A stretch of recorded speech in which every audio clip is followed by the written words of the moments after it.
什么破地儿啊！马车也进不来，骑马也不行。殿下都在策划谋朝篡位之事，又怎么能不在此机密之地相商？柳成风，你胡说什么呢？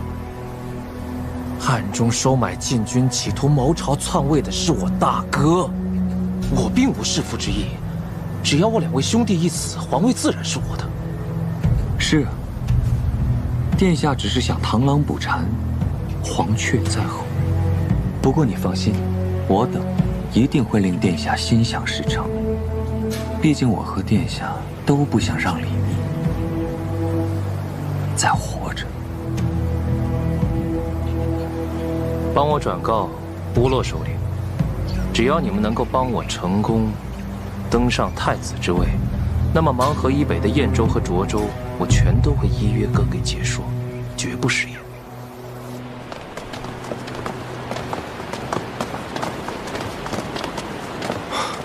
石七郎，既然说了是去祭祀董皇后和我母妃，还会让信王在我母妃灵前赔罪。你放心，我不会闹事的。石七郎，信王马上就要被削爵流放，这已经是最重的惩处了。今日是我奶娘出殡的日子，我会让老鲍他们一起假装我还在队列里，等出了城，我就先去送我奶娘出殡，然后再去兴陵。这样不大好吧？如果让别人知道的话，出城按惯例都坐车，我在不在车里，谁会知道呢？行了，回去吧，别让你阿爹担心。是。那各位兄弟，注意安全，保重。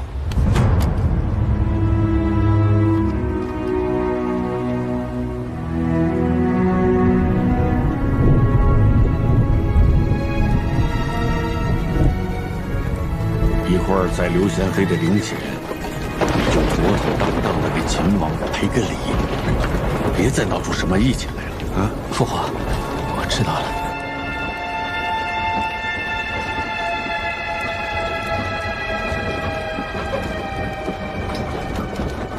镇定些，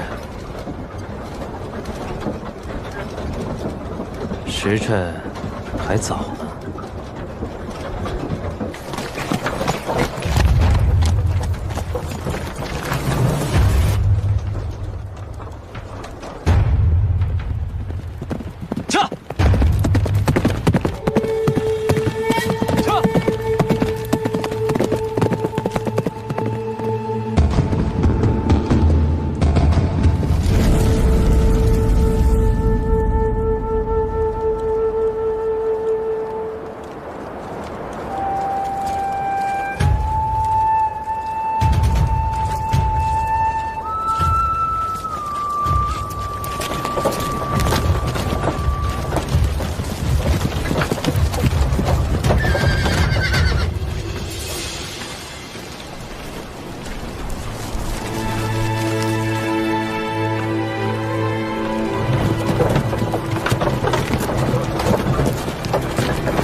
结束人。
些都是接说人，你回去告诉裴元，让他带兵出城护驾。我去引开他们，你先赶回去。是，快。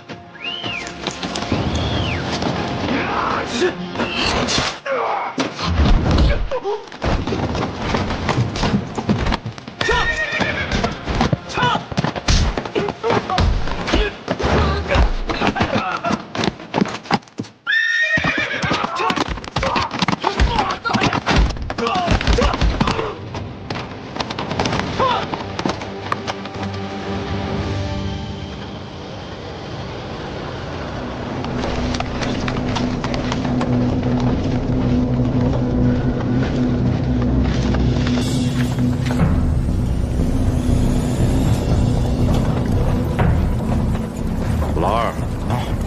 发现有些不对，我觉得也有些不对，偏偏跟着皇帝老儿出来，不让咱们带兵器，大家伙放警惕些。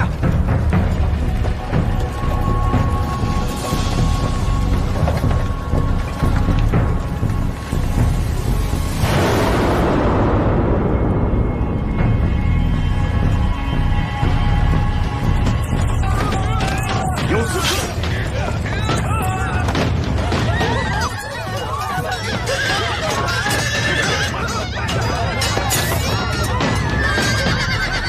出了什么事了？父皇莫怕，皇上，父皇有二车护驾，有二车护驾的，有刺客护驾，抓李密。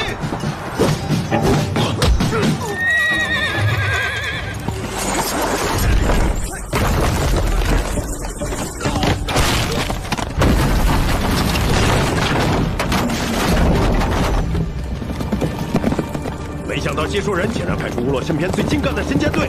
不是咱们今日，能否赶到西长境？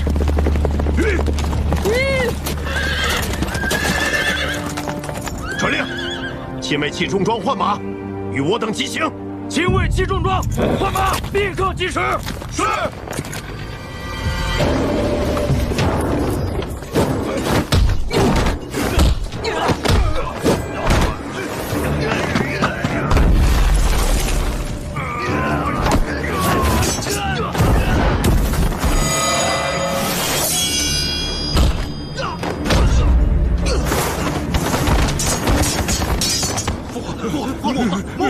护驾呀！护驾！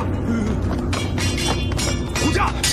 皇上，护驾！车是空的，秦王不在。俊儿，这刺客怎么叫你殿下呀？啊！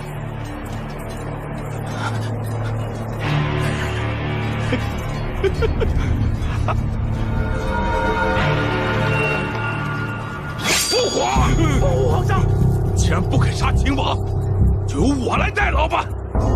谁让我生在这帝王家的？这些刺客都是你找来的？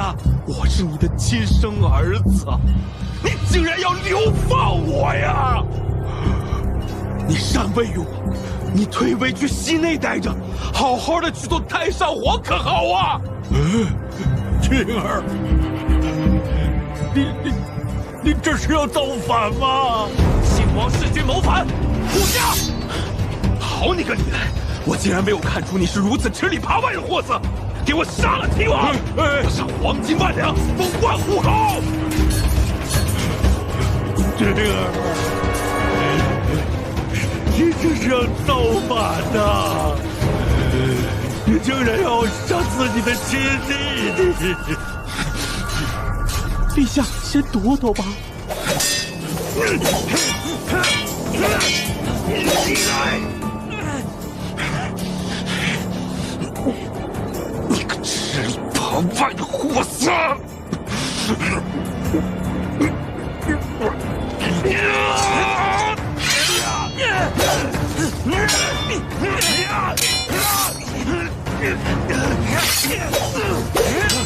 不要挣扎了，大哥，你去死吧！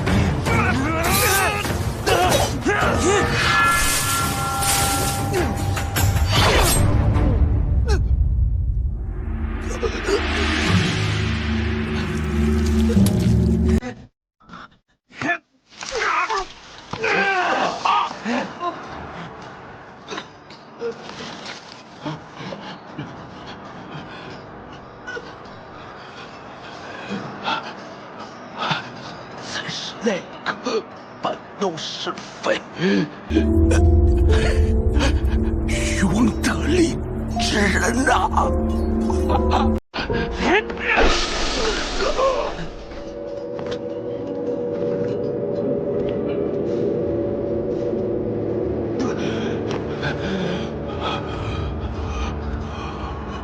忘我这么多年来如此相信你，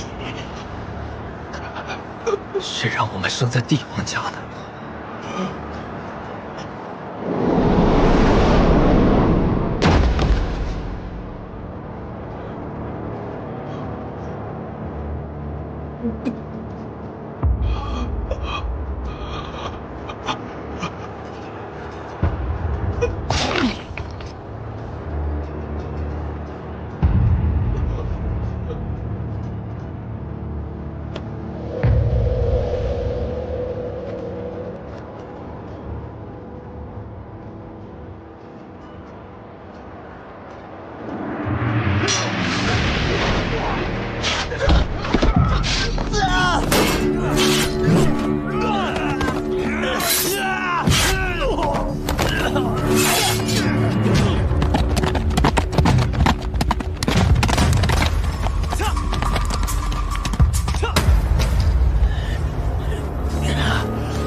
没事，谁先了？石七郎，怎么样？我没事。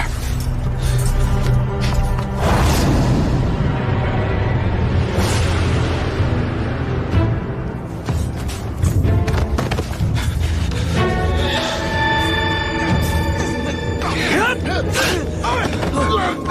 哥，怎么样？父皇呢？啊？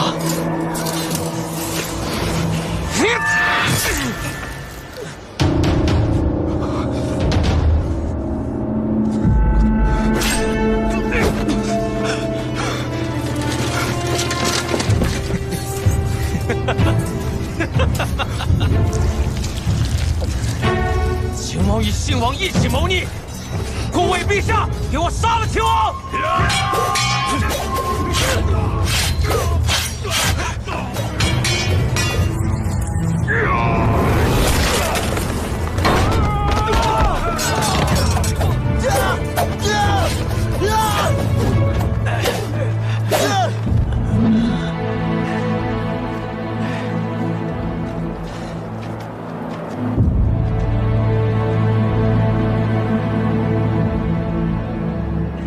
都没事吧？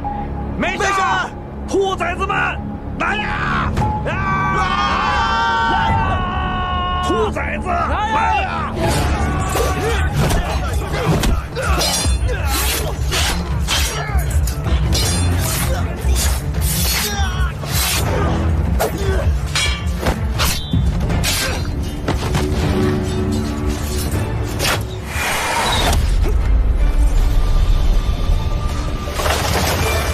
给我射死他！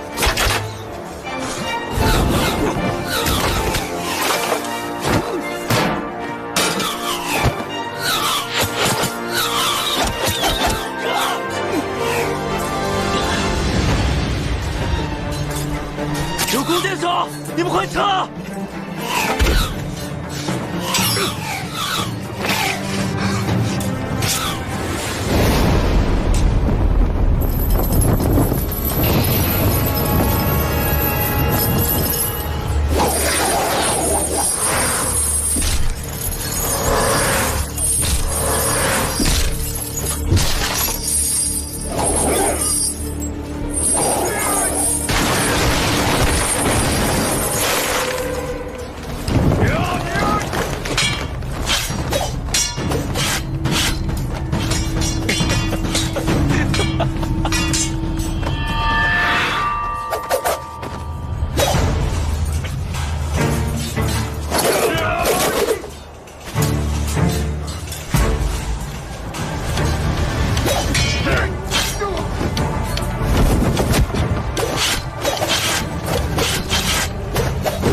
老四，你护着石心要先走，我来殿后。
他！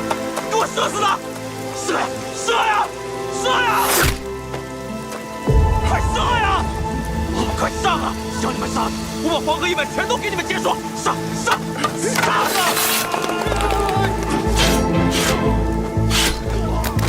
杀了他！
老三，老三，起来，你起来！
拜见陛下，崔大将军，快请快请，幸亏你来了，救了朕这一回啊！回陛下，陛下上马！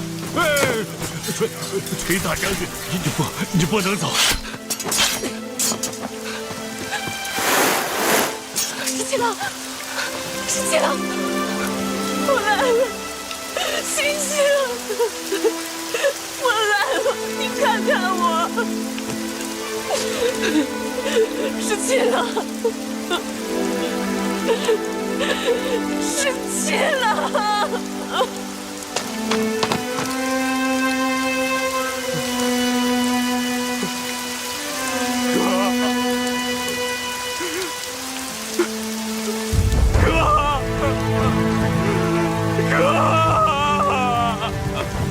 哥，你说话，哥，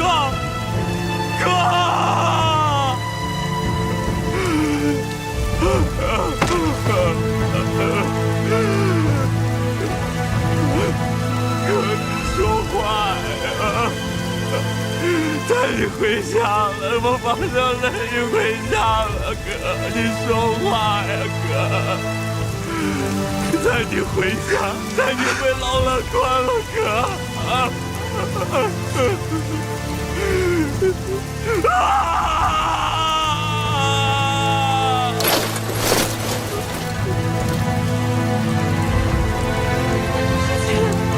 ！17郎，你醒醒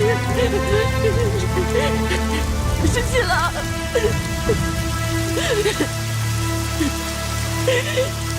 ，17郎。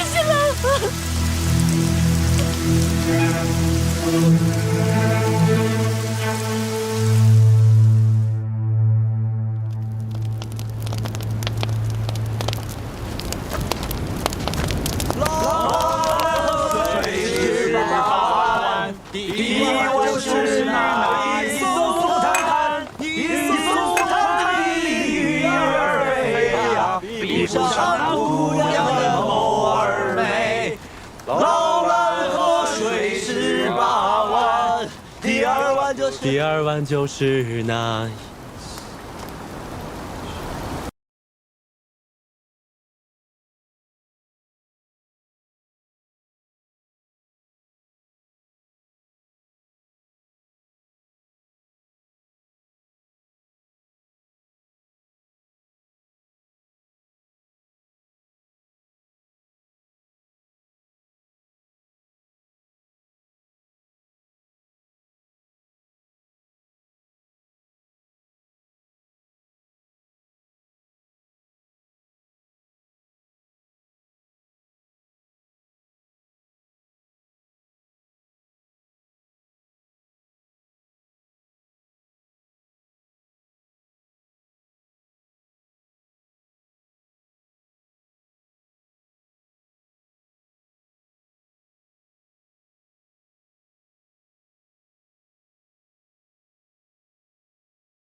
我好生难过。我知道。大家说好了，待到结葭归田，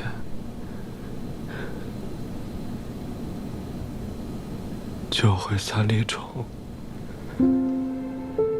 赵家村。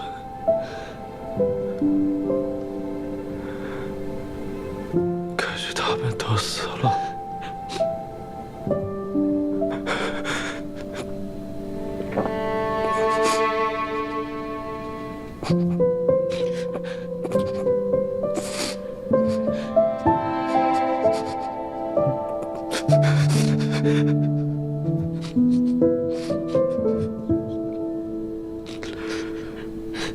老婆，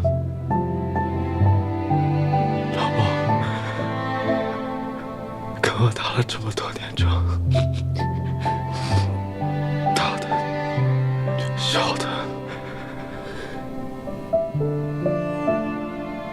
险象环生，他都没事。他总说我们这些老兵游子，上天不熟，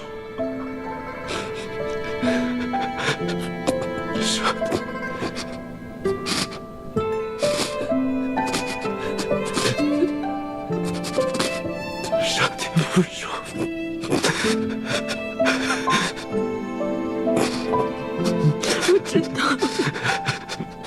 我知道，失去了。我13岁有了军种后，是老鸨教我如何在沙漠里寻水，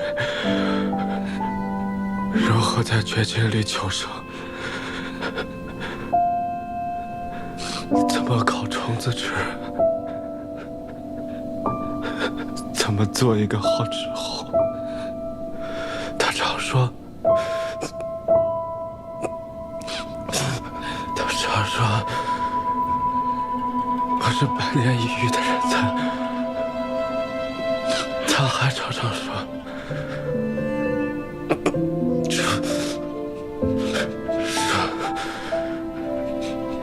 可惜我是一个皇室贵胄，学了这一身本事，也无用武之处。”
还好你没事，不然的话，只怕我会跟小姐一样，每天忧心如焚，只想守着你。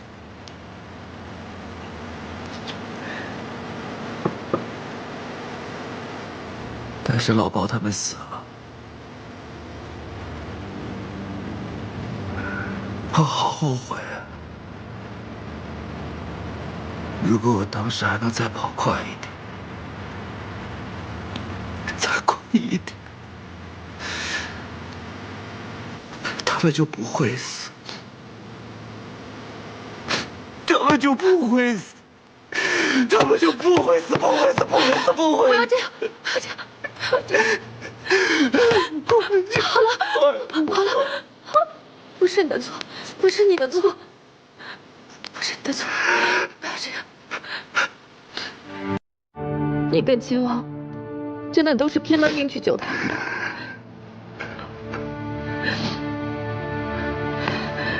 真的不是你的错，真的。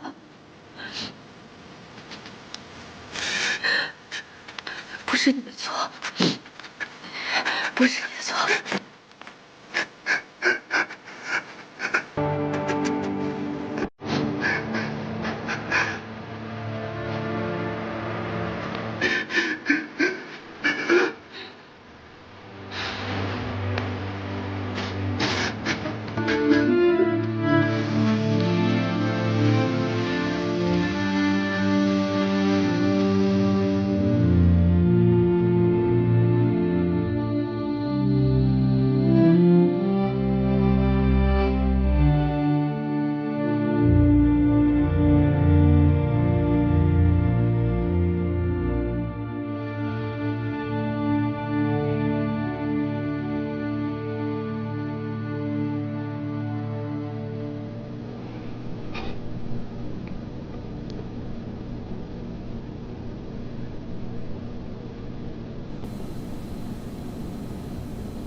小姐，小姐，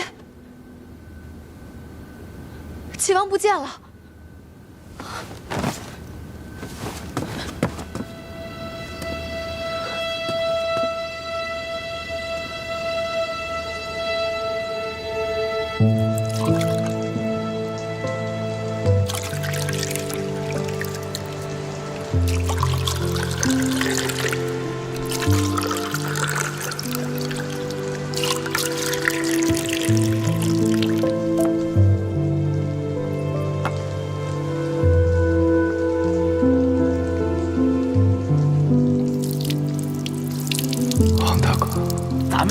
别的本事没有，闹他个天翻地覆这种事儿，再拿手不过。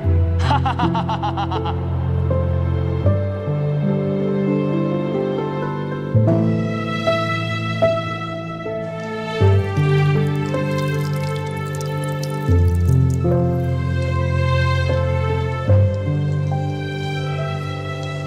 赵二哥。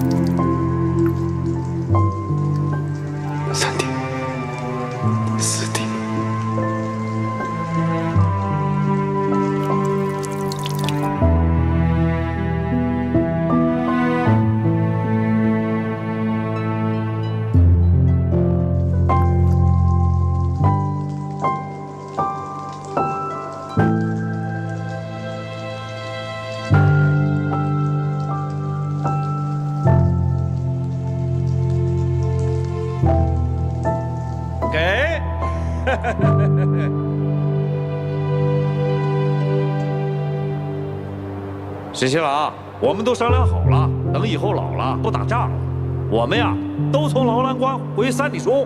你要是闲了，就来看我们吧。来看我们，来看我们。好，一言为定。一言为定。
你知道，我从来都不信什么神佛，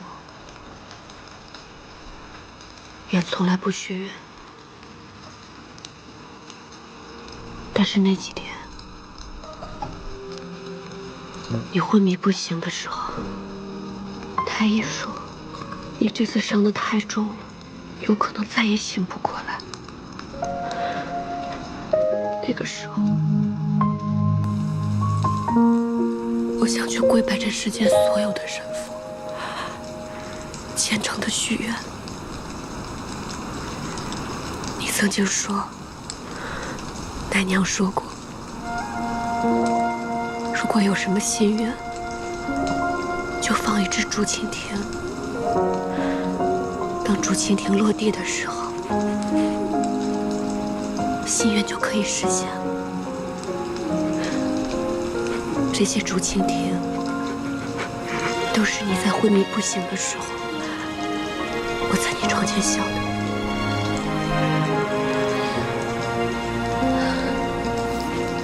石七郎，你曾经跟我说过，为了我，再傻的事情你都愿意做。我也是这样，为了你，什么傻事，我也都是愿意的。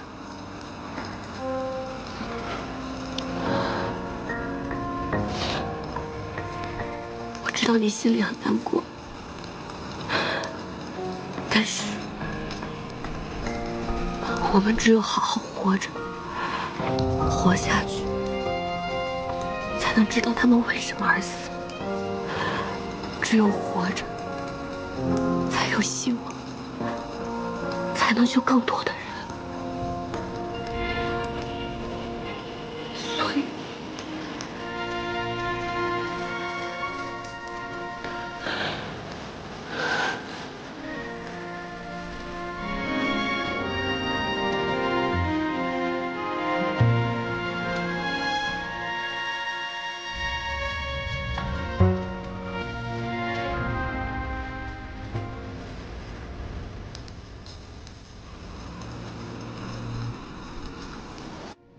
这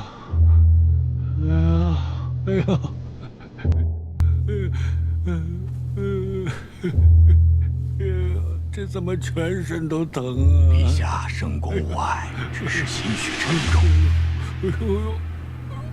微臣告退。哎呦，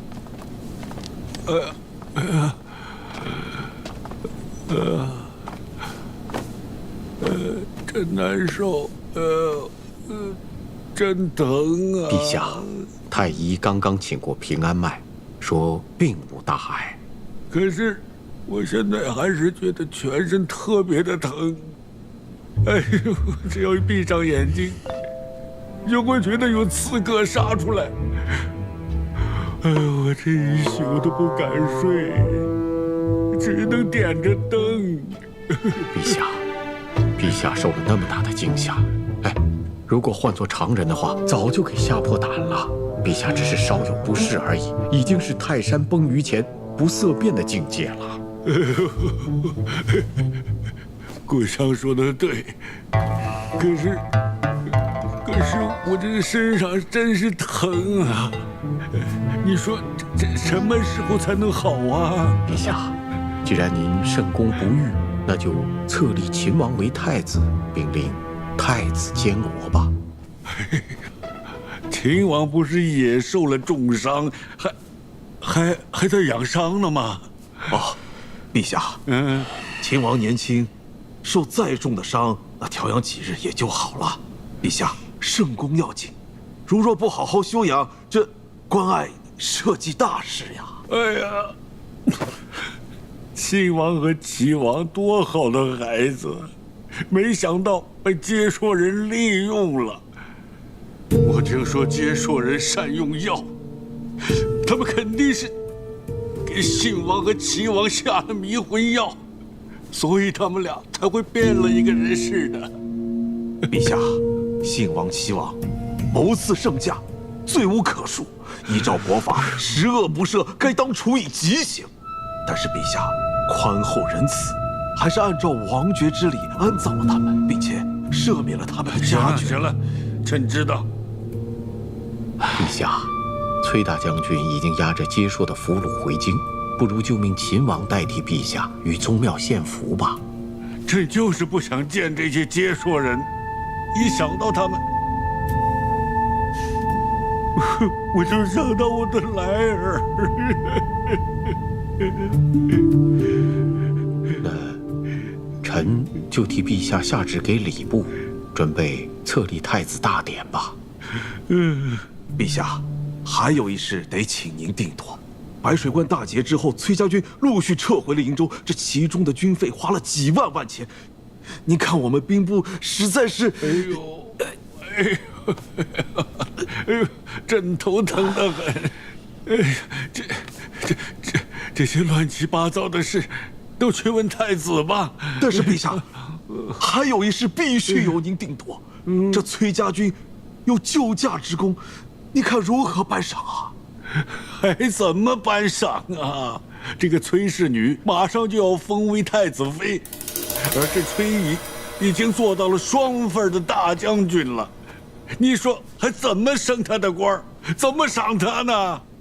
陛下，臣正要谏言，秦王可为太子，但崔氏女万万不可为太子妃。哎，崔乙不是要从众多皇子里选一个嫁女吗？陛下，此一时彼一时也。彼时孙敬刚死，江山社稷未稳，陛下也尚未立储。这崔家势大，又占据了东都，随时可以效仿孙敬之举，所以他才胆敢上书，要求择皇子为婿。但陛下也未曾答应啊，只是含糊其辞而已。哎，顾相说的对，朕从来没有答应过他。他以为他上了奏书，朕就必须依他。但是陛下，这恐怕有些不妥吧？哎，陛下明鉴万里，所以当日才含糊其辞，有何不妥？崔氏女是万万不可为太子妃，武将跋扈，那崔乙性情骄纵，眼高于顶，况且崔家军上上下下都对其忠心耿耿，若为外戚的话，朝中是万难牵制。难道还要再养出一个孙敬来吗？故乡，故乡说得对，崔氏女绝对不能成为太子妃。但是陛下，太子对崔氏女一往情深，恐怕太子李逆还没成为太子呢。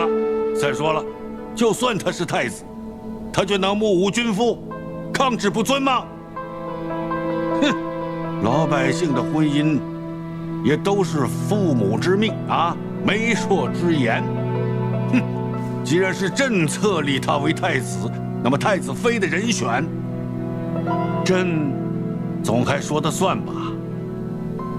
哼，陛下息怒，裴大将军也是私心猜度，其实太子也未必是执意要娶崔氏女。陛下说得对，太子呢就应该有君父之忧，为天下及顾全大局。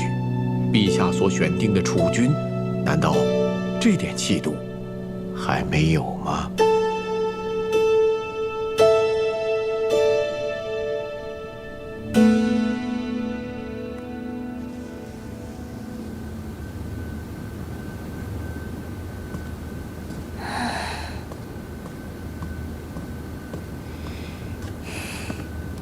小姐，今日又没见着秦王。昨天去的时候，小裴将军还说秦王殿下已经醒了，客客气气的收了我替您送的东西。我心想，今日怎么也能见秦王一面，没想到连小裴将军都没见着，随便打发了个奴仆来搪塞我，东西也不肯收，说是府中无人做主。没见着就没见着吧，秦王殿下身受重伤，刚刚苏醒。不愿见外人也是应该的。我怎么能算外人呢？从前奶娘还在的时候，我常常陪您去秦王府，也没见谁把咱们当外人啊。再说了，那个崔小姐进了秦王府就没出来过，没日没夜的陪着秦王，怎么咱们反倒成外人了？殿下和从前不一样了。从前咱们出入秦王府，那是殿下念着我帮他找到奶娘的情谊。如今奶娘也不在了，一时见不到她，也是常理。殿下怎么和从前不一样了？信王、齐王谋逆，秦王护驾身受重伤。陛下3个儿子，如今只剩下1个了。你说，秦王还能如同从前那般吗？小姐，这么说你要做太子妃啦？秋翠，人在得意之时最不能忘形，就冲你刚刚这番得意忘形之言，就该罚打你手掌心10下。一定要记住，以后不能再有此狂妄之言。是。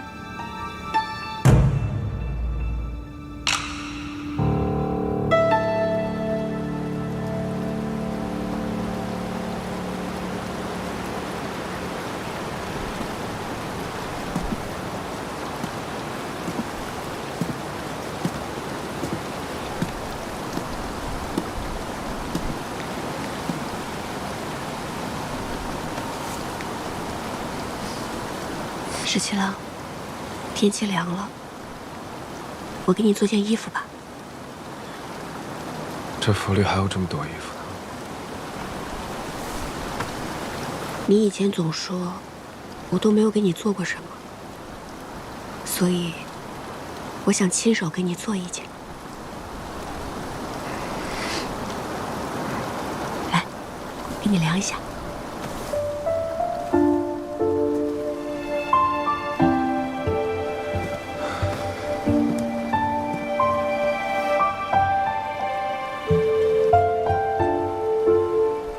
看一下啊。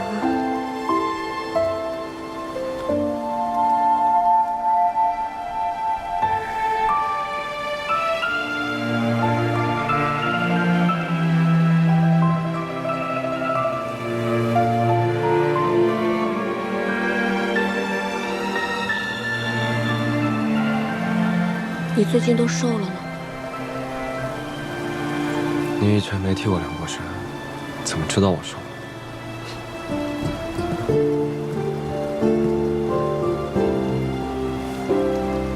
以前抱过你啊，所以自然是知道你瘦了。从来都没有抱过我，都是我去抱你。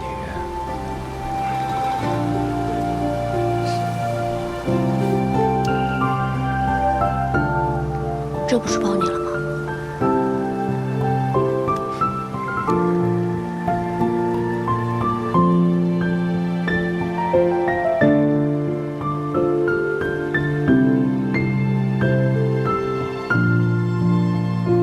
我给你变个细发好不好？啊？你看，把它塞到我的手里面，塞。都塞进去了，吹一口气。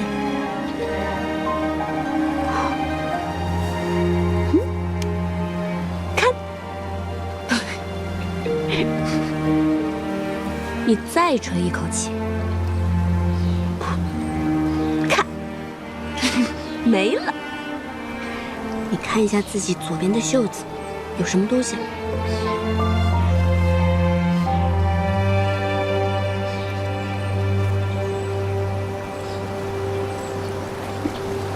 没有东西吗？那你摸一摸你的袖子，右边。我的？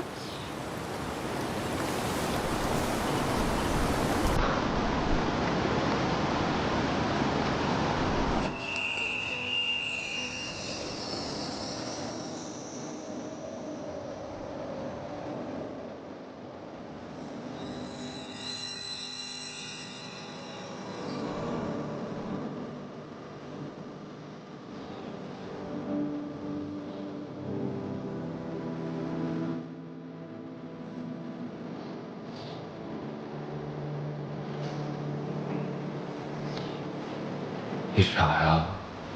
我可曾是痴后。你想接着给我量身，将发簪藏到我的袖子里。你这细发辫子，这么大个物件，我能察觉不到？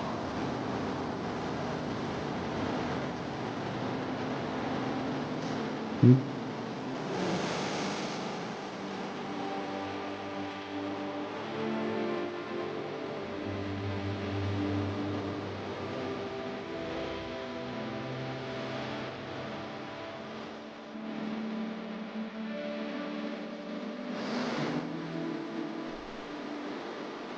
谢谢。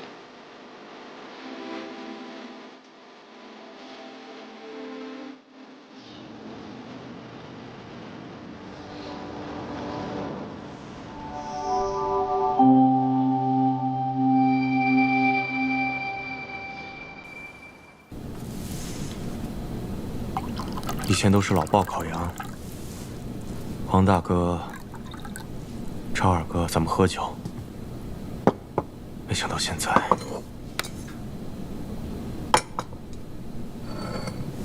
耳朵，你身上有伤，还是以茶代酒吧。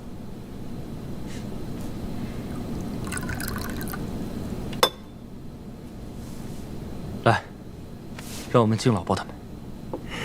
敬老鲍。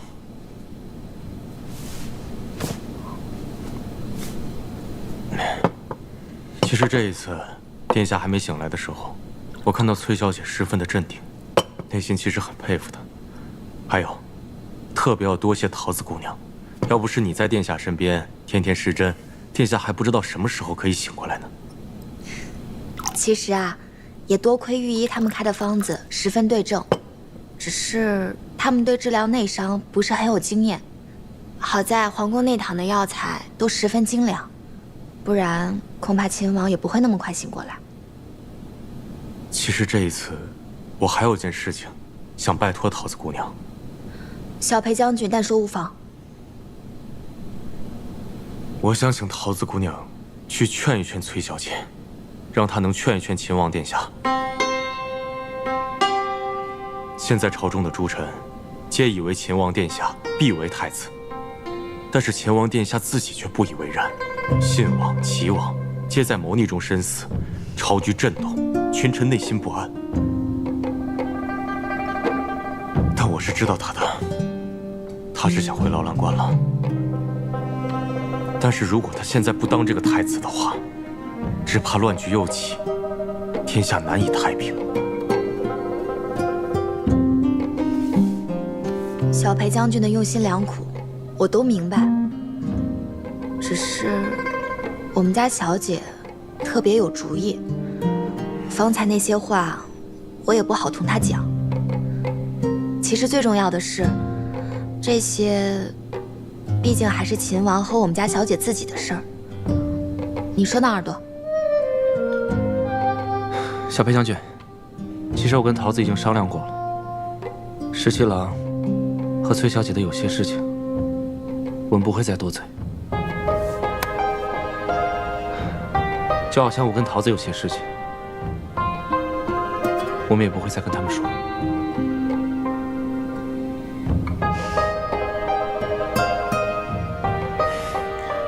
是我迂腐了，喝酒。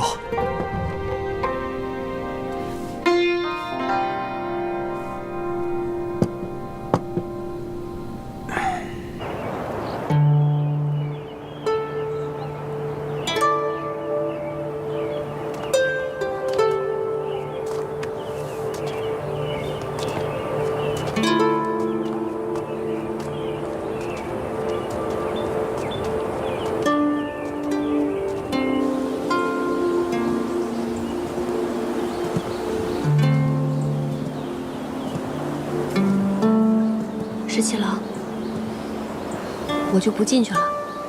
这青云观我没来过，想四处随喜参拜一番。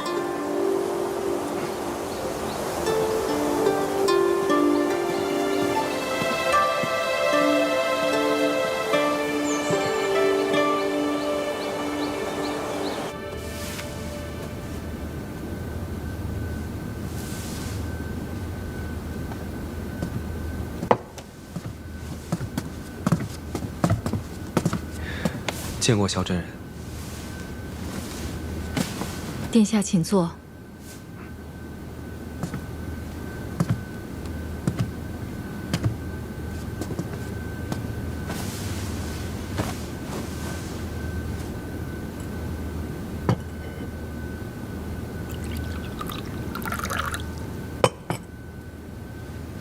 今日朝中之事，想必真人都已经知晓。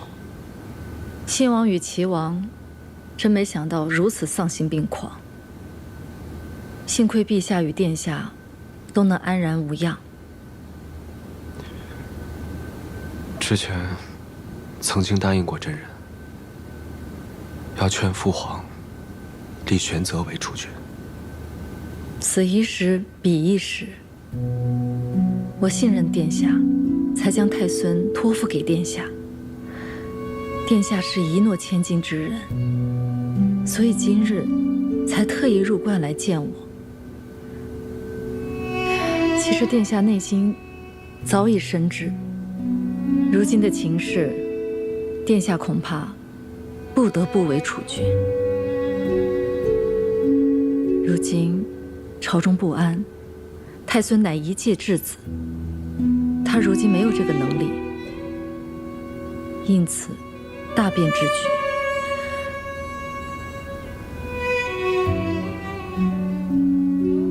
我也明白殿下此时的心中是有万千恼恨，就如同我当日明明不愿做太子妃，却要假作欢欢喜喜地嫁入东宫。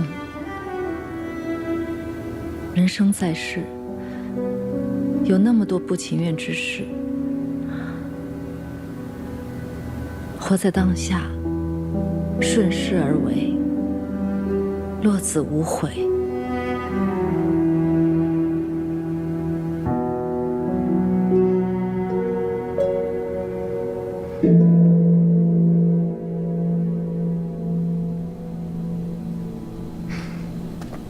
你不是不信这些吗？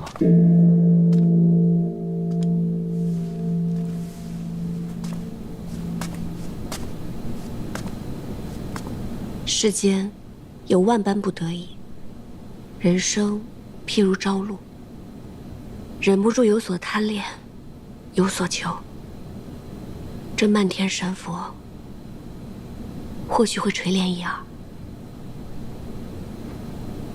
我知道你是求的，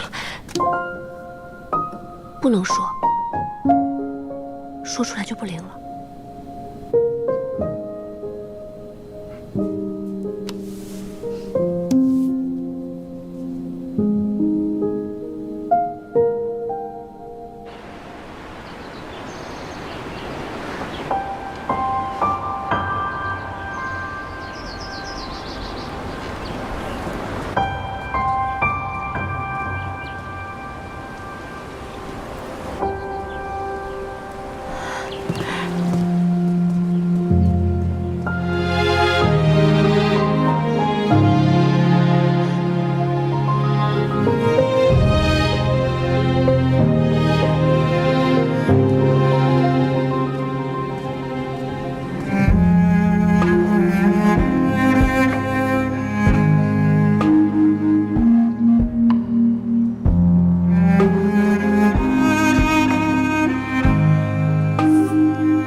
原来青云观的神树长这个样子。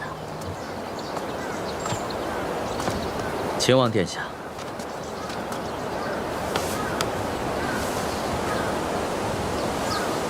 多感殿下相助，今日又特意亲自护送，太孙殿下才得以平安归来。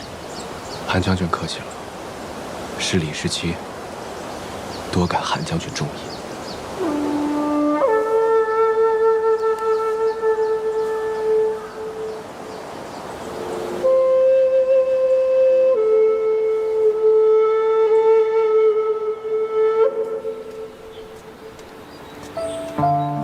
这位韩将军，还真的是可以写入青史的人物呢。是啊，从前我也只想做一位威风凛凛的大将军，御敌于国门外，让敌人听到我的名字就闻风丧胆。秦王殿下的名头，倒是也可以指小儿叶铁呢。其实我心里知道，劳兰关是回不去了。我亲眼看着兄长们背叛父亲，其实他们都是死在对权力的渴求和无法控制的野心之下。之前我总是很想回劳兰关，现在我明白了，我想回的并不是劳兰关，而是想要回到过去那种简单的、没有心机的、开心的日子。我太清楚，一旦成为储君，恐怕就要做很多身不由己的事。一个闲散之人和一国储君要担当的责任完全不同。从前我不知道，亦或是我知道，只是不愿意承认罢了。我阿娘死后的很长一段时间，我也什么都不想要，只想回到阿娘还在身边的日子。阿英，我心里其实都明白，你我所思所求，其实都是殊途同归。我们都想天下太平，百姓们不再流离失所，文官清廉，武官不惧死，所有人都能过上好日子。选择年幼，是无法担此重任。若他当储君，到亲政，还有漫长的10余年。这10余年里，父皇是没有办法担当天下的。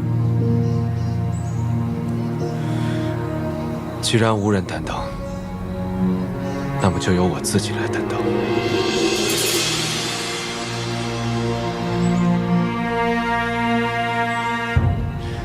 赵家村，老包他们是回不去了。可这天下要何止一个赵家村？有千千万万的游子，更有千千万万因战乱分离的夫妻、父母、儿女。我深悔，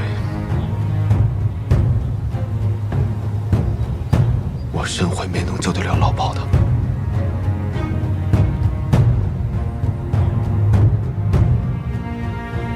但我现在有个机会，可以救更多的人。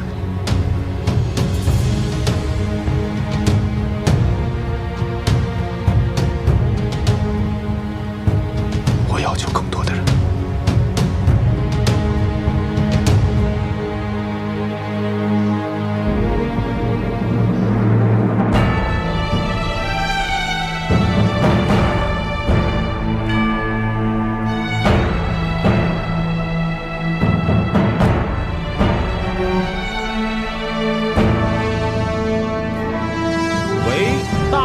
天泰元年，岁次乙未，皇帝若曰：“唯尔秦王逆，孝而克忠，业而能勇，业著于内，救于天下之危，承祀宗庙社稷，筹资列辟，亲若前修，是用命尔为皇太子，王亲哉！而其敬贤以德，宽仁于内，无怠无荒，故保我宗基，可不甚于。”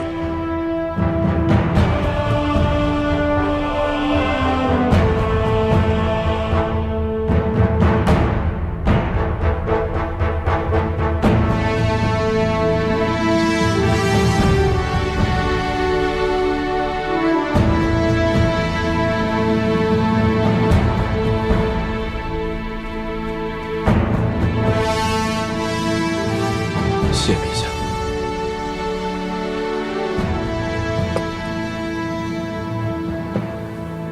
陛下，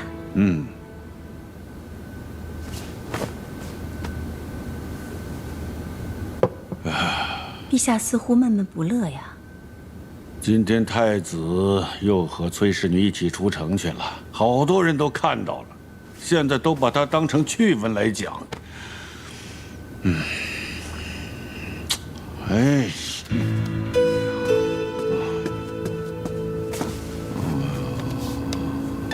陛下明鉴，今时今日，确实不宜选崔氏女为太子妃。崔家势大，选这样一位太子妃，于太子无益，亦于朝局无益。将来，陛下必然要削弱裁撤崔家军，若崔氏为太子妃，定成阻碍。皇后说得对，说得太对了。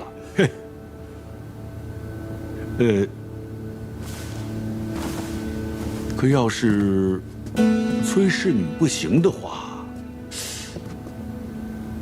那就得选一个出色的名门之女做太子妃。那日赐宴崔氏，我冷眼旁观，觉得故相之女顾婉娘不错。嘿，皇后都说好，而且又是故相的女儿，看来此女甚为出色啊！好，太好了。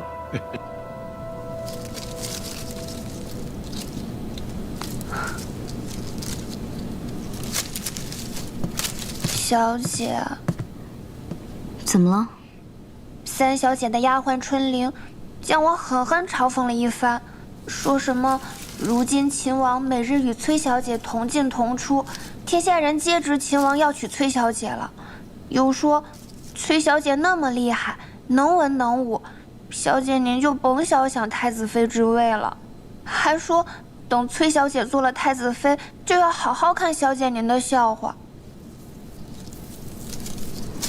那你怎么说？我牢牢记住小姐您的吩咐，一句话都没敢多说，就赶紧低头走了。就这样，春玲领着一群丫鬟对我好一阵嘲笑。得意之时不忘形，失意之时不颓唐，这才是大家风范。再说了，与秦王同进同出，岂是闺秀应有的贞静之举？若崔小姐做得太子妃，那自然无妨。可若最后旁人成了太子妃，那不成了天大的笑话了？小姐说的是，我就睁大我的眼睛好好看着，看这位崔小姐到底能不能做太子妃。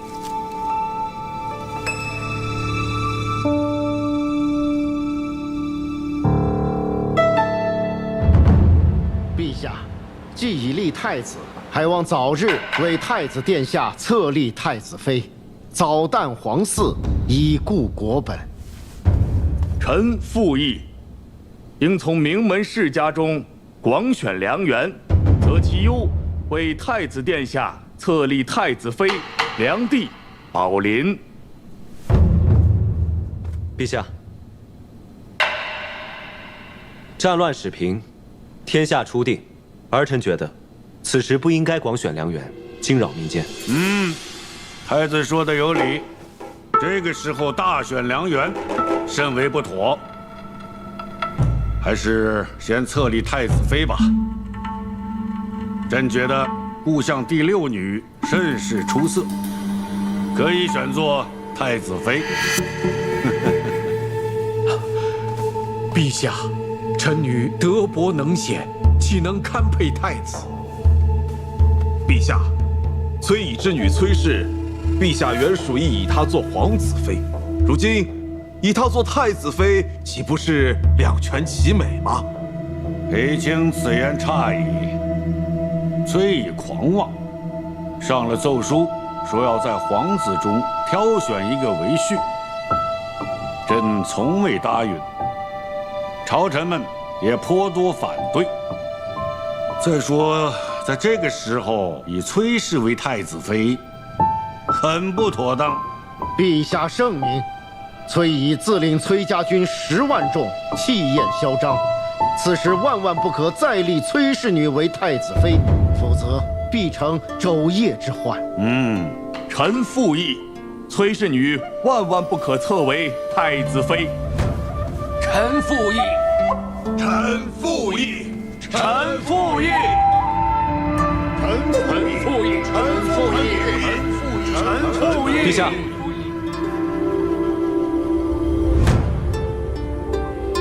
儿臣觉得如今谈婚姻之事尚早。如今北有接受未灭，西有秦军未定，南有百越未平，敌未灭，何以为家呢？娶妻生子，人伦大事，怎能说敌未灭，何以为家呢？陛下圣明，太子殿下已早册立太子妃，为圣朝万年之计，延绵宗嗣。陛下圣明，太子殿下已早册立太子妃，为圣朝万年之计，延绵宗嗣。石七郎，尝一尝。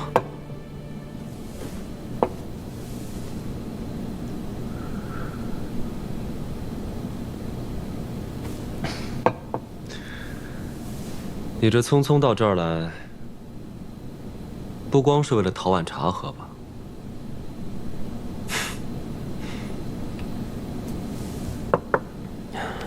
石七郎，陛下和群臣的意思，想必你也明白了。崔乙现在已经是平凉卫阳大将军，虽然他交卸了朔州道行军大总管的职务，但崔家军10万余众，只听令于崔乙一个人的。父女相传，太子妃焉能手握重兵啊？更何况，如果这个崔乙真的成了外戚，必定难以控御，恐生外戚之祸。是裴大将军让你跟我说的？不是，父亲的意思是不想让殿下为难呐。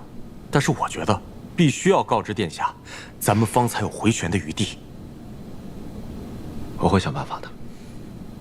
其实今日你已经看到了，朝中群臣10有8九都是作死班相。连你也觉得我不应该娶阿英？石七郎，其实我是知道你的，你对崔小姐一往情深。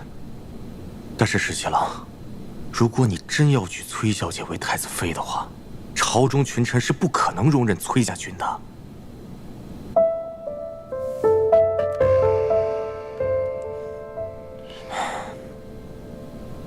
现在不比从前了，现在已经天下太平，裁撤各路兵马那是势在必行的事情。就连镇西军的部分冗员也已经在陆续裁撤了。其实你心里比谁都明白，崔家军不受朝中管辖，而且人数众多。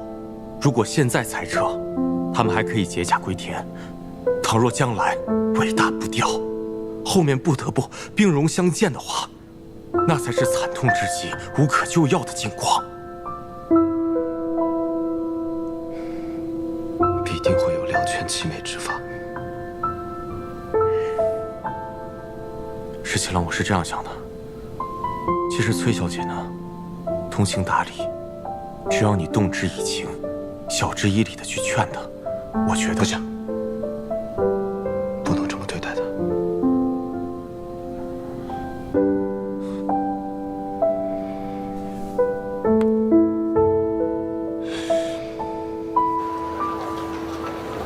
哎，饭走啊。小姐，这个点心还真是好吃哎，怎么吃都吃不腻。有一种很清淡的玫瑰香，还有荔枝的味道，确实不甜不腻。小姐，我跟耳朵都已经商量好了，之后呢，我们也要开一家这样的店，专门卖这种好吃的点心。是个好主意。等你的店开起来，我一定要第一个光顾。那你可得多买一点哦。那还用说吗？肯定买非常多。一会儿再帮我买一些玫瑰、荔枝、樱花酪，我要送人。小姐，你是不是要送给殿下？才不给他！不送给殿下，那我送给谁呀？保密。老有那么多小秘。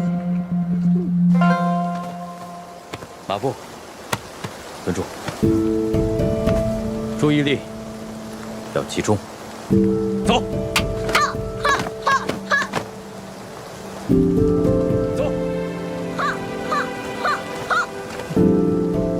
累吗？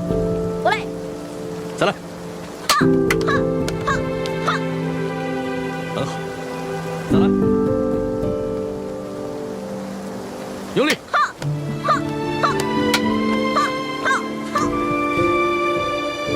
来。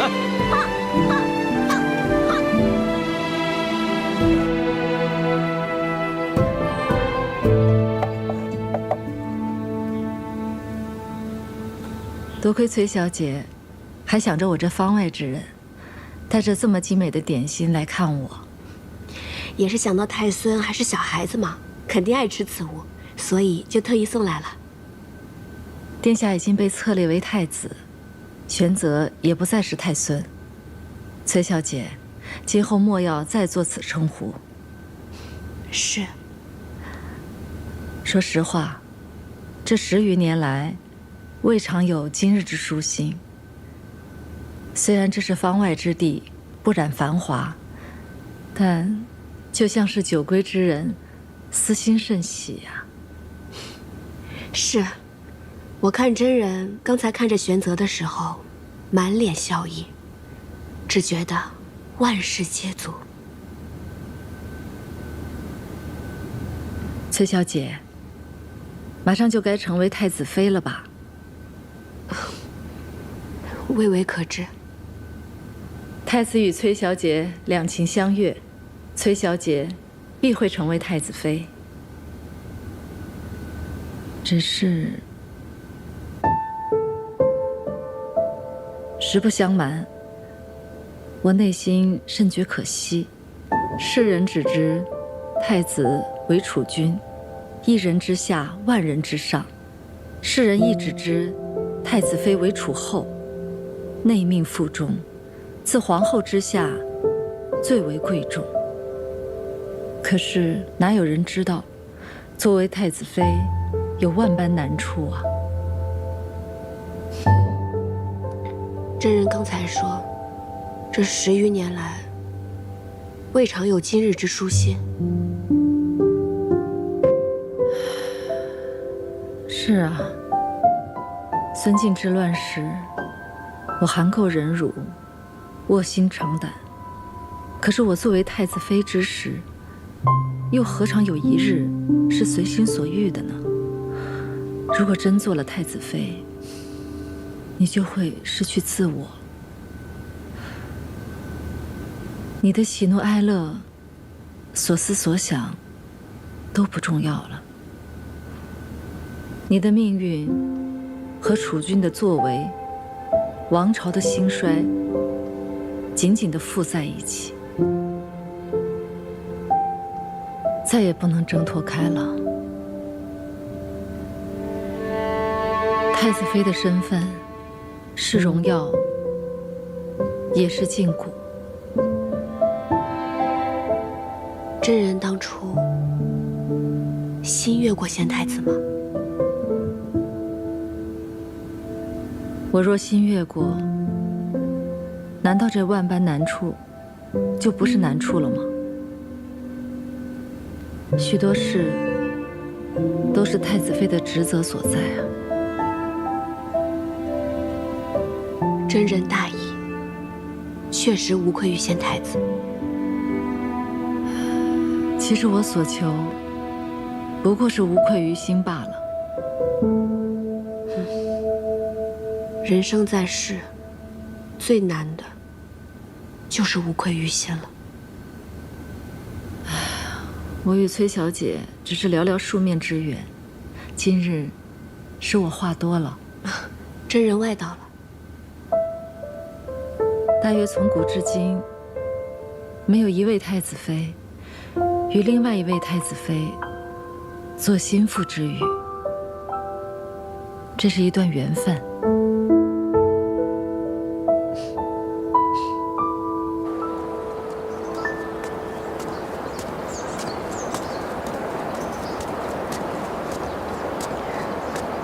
殿下，顾小姐免礼，约我到此，不知所谓何事？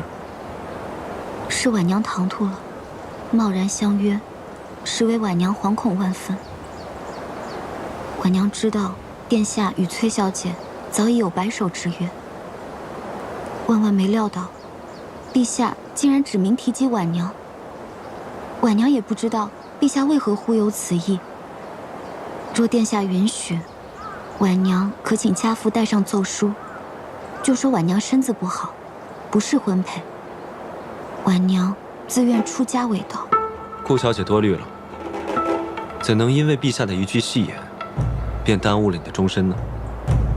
可人都说，君无戏言。婉娘实在不愿殿下因婉娘的缘故，耽误了与崔小姐的姻缘，或与崔小姐生了嫌隙。婉娘真的自愿出家为道。真的没什么事，你放心。阿英与我，绝对不会因为他人而生了嫌隙。是。多谢崔小姐来看我们娘娘，娘娘她好久都没有这么开心了。从前在宫中，自不必多说了。自从接回了太，接回了玄泽，娘娘的脸上才有了笑意。崔小姐来看望她，她的眼中也有了神采，真是难为崔小姐，每句话都能说在娘娘的心坎上。本来也是不好意思来打扰真人的清修，但是一想到其实玄泽还是个孩子，真人这么多年心力交瘁，实在不易，所以就想常来看看，不要嫌我聒噪才好呢。哪里，锦娘自是整日盼望着您能来。娘娘她虽然嘴上不说，但是心里也是盼着您来的。阿莹，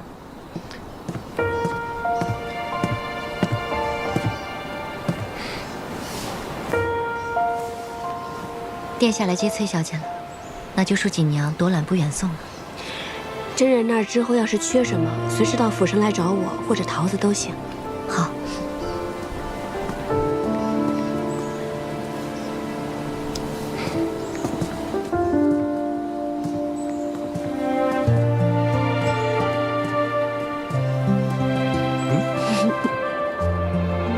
玄泽还好吗？挺好的。你怎么不去看看他？小孩子心思敏感，他又一直颠沛流离，才刚到这里，我怕我去看他，反倒令他困扰。不会的，韩将军把他教得很好，萧妃娘娘也把他照顾得很好呢。是不是有些拘着他了？你这个人，又怕拘着他，又怕他困扰，自己又不去看他，这到底怎么样才好？小姐，那是不是殿下和崔小姐啊？等等，我怎么感觉咱们刚刚说的这番话是不是有些不对啊？严父慈母，我怎么感觉我变成慈母，你却是个严父呢？我呢，处处在为孩子开脱，你呢，干脆利索。谁跟你严父慈母？我看你倒是讨打的狠。嘿，讨。上车。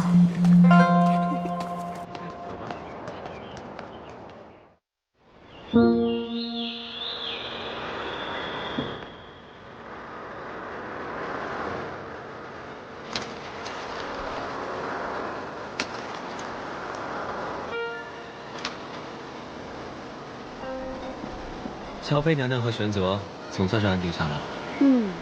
玄泽又长高了不少，练起武来也是有模有样。如今战乱初定，这天下就像孩子一样，需要慢慢养成，休养生息。我打算等到明年春上的时候，劝父皇减免赋税，那些无主的荒田，着人一一丈量，据登记，分发给贫苦之人。如此一来，百姓的负担必然会减轻不少。之前战乱四起，不少人原本都是善良的百姓，为了活命被迫落草为寇，还有不少流民在各处府州徘徊，时日一久，早晚会生祸患。是啊，我心中也在思量此事。像黄大哥他们，明明也是良善之人，却因为战乱和横征暴敛，被迫陷入入里。送你样东西。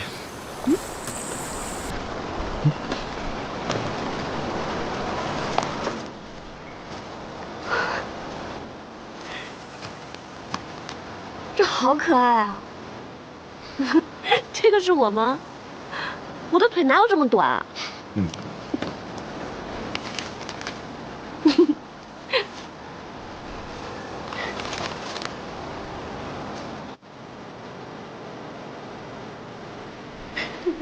这个是你，脸好圆。但我又不会画。这个针哪有这么大啊？那太细了，不显眼嘛，只能往大了画了。你给我画的那幅皇孙劳作图啊，我现在都裱得好好的呢。什么时候再画一幅你自己送给我？你就不能自己画吗？我画成这样，你又不满意。看着看着习惯了，挺好看。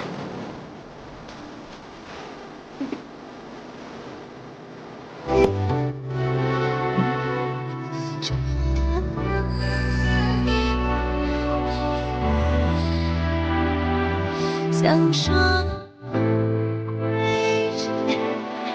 你看这。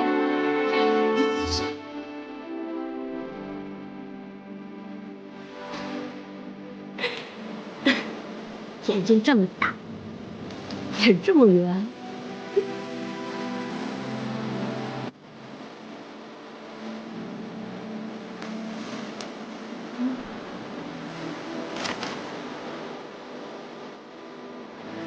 我把我们所有经历的事情都一一画了下来，这后面也留白了，就等咱们将来2个人一起画，好不好？嗯。这一生还很长呢，我们会遇到很多有趣的事情。画完一册，再画下一册，下一册画完再画下下册。等咱们将来老了呢，一页一页的翻看，多有意思。嗯。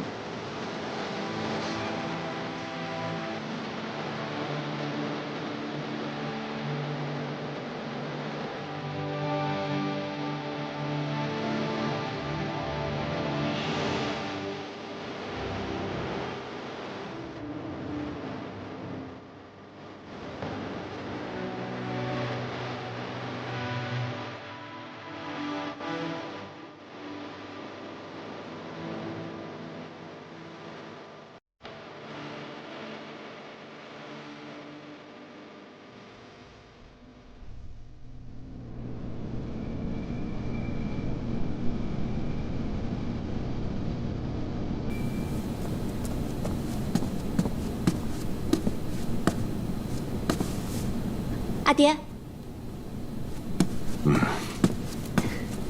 阿爹，裴大将军来访，都说什么了？他说，陛下与朝中诸臣都反对你做太子妃，我反唇相讥，他却喟然长叹，说殿下与你两情相悦，像他那样的老头子，难道想傍他鸳鸯？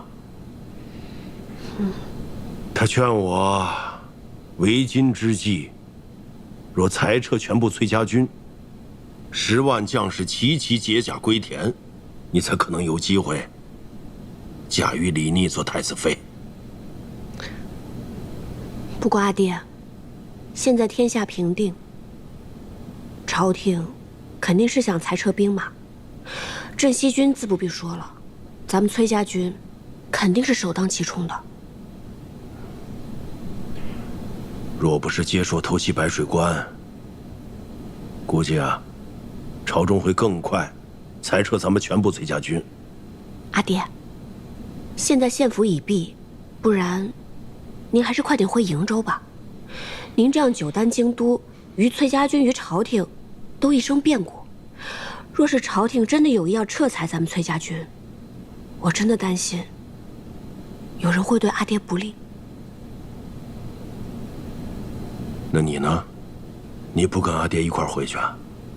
我要是跟阿爹一起走，必定会有一番猜忌的。我就留在荆州嘛，也没什么大碍。哼，说来说去，你就是为李逆那小子。阿爹，您不是总骂他傻吗？他既然那么傻，那女儿就留下来，帮他一把。哼，女生外向，什么时候见你这般维护爹爹了？都成天惦记着要帮一个外人。依我看呢，我真想狠狠地揍他一顿才解气。好了，阿爹，别生气了，来喝杯茶。人家现在都是当太子的人了，您这样还要抽他一顿，那您也别想脱身走了。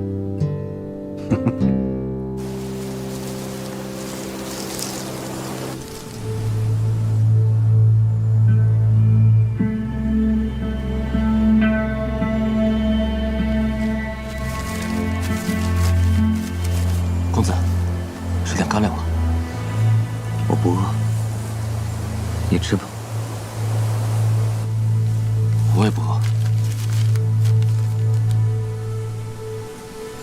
公子，你服了接说的药，若是不按时再服药的话，就会筋骨寸断而死。咱们还是得想办法回接受去。乌洛首领把他最信任的神剑队都交给了我，但但却全军覆没。如今李密倒是坐上了太子，我绝不会让他和阿莹在一起。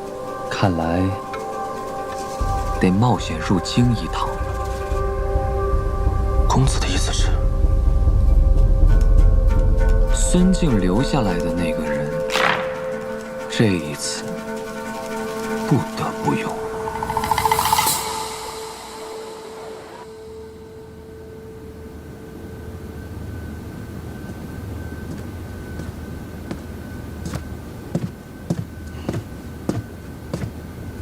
父亲，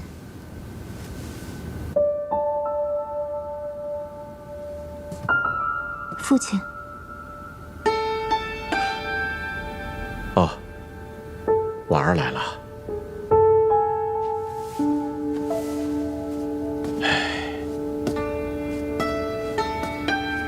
过来坐吧。父亲可是劳累了。刚刚来了一位多年老友，说了一会儿话，一时之间就走了神。父亲唤婉娘来，可是有事要说。是啊，如今这朝廷上上下下对册立太子妃一事纷扰不断，想必应该是父亲的手笔。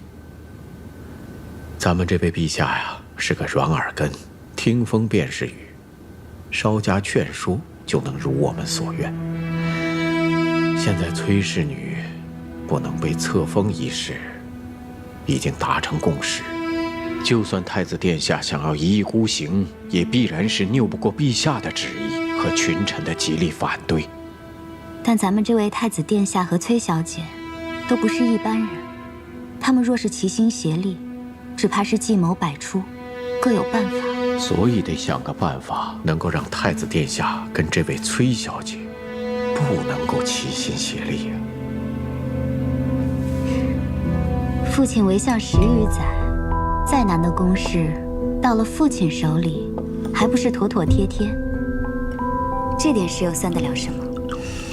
太子妃所育之子，未来亦是天子。能不能让天子唤您一声阿翁，就在此一举了。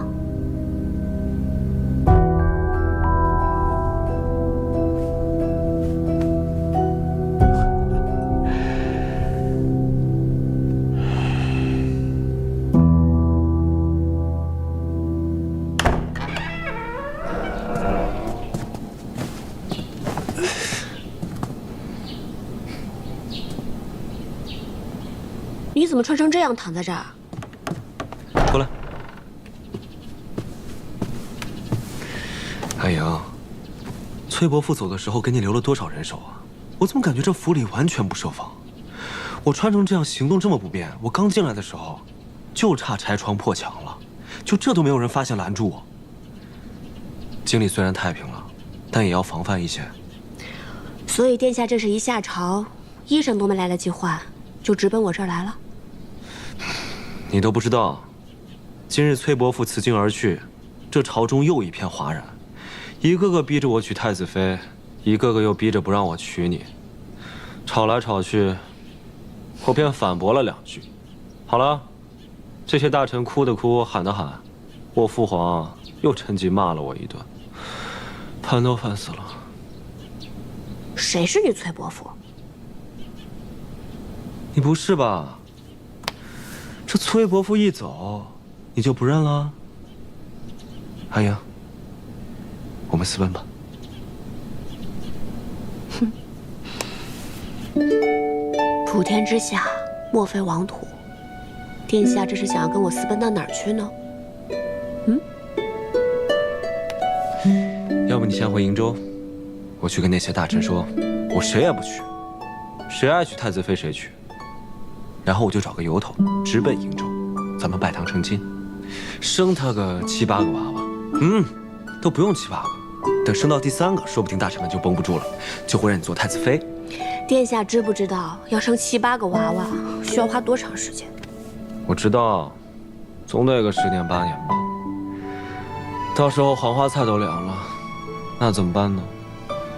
这朝中政务又不能不管，若我一走，我的那位父皇，又不知道异想天开，又能干出什么事。到时候我还得收拾残局。不然这样吧，我还是回瀛州去。反正呢，我只想做你的妻子，又不想做太子妃。到时候，你常来看我就是了。这种话你都说得出口？我现在是太子，你却不做太子妃，那谁做？说这种话，看我不罚你！殿下，小裴将军来了，说有要事商议。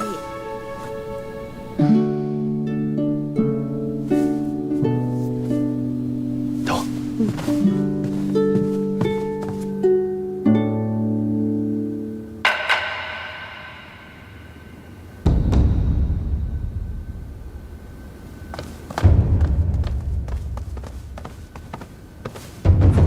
免礼。带人犯。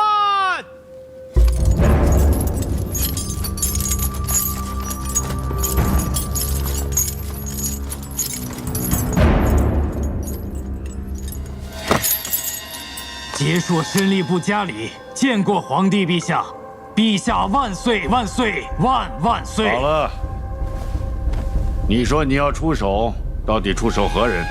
家里要出手崔乙，